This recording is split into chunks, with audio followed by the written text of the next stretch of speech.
Le temps d'un sommet, l'île de Gerba, au large des côtes tunisiennes, se transforme en capitale de la langue française.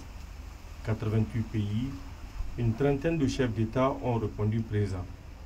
Le projet francophone est né de la volonté de 4 dirigeants fin lettrés des pays du Sud.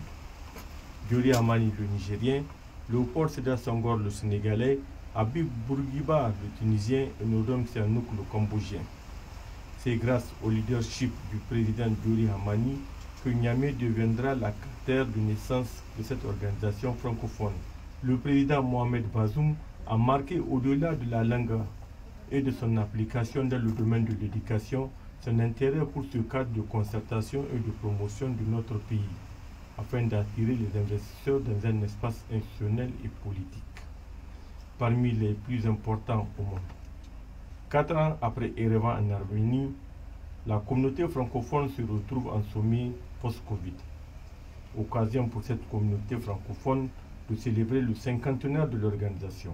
Cette messe francophone doit décider de la stratégie de développement de la langue française, mais également du développement de ses locuteurs et des États francophones. Ce rendez-vous de Gerba est aussi l'occasion de se pencher sur la connectivité et du numérique à l'heure où le monde est sous pression énergétique.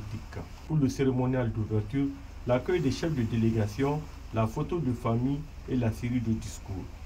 Discours du président tunisien, pays hôte du sommet, discours du premier ministre arménien, président sortant de l'organisation, et enfin discours de la secrétaire générale de l'Organisation internationale de la francophonie.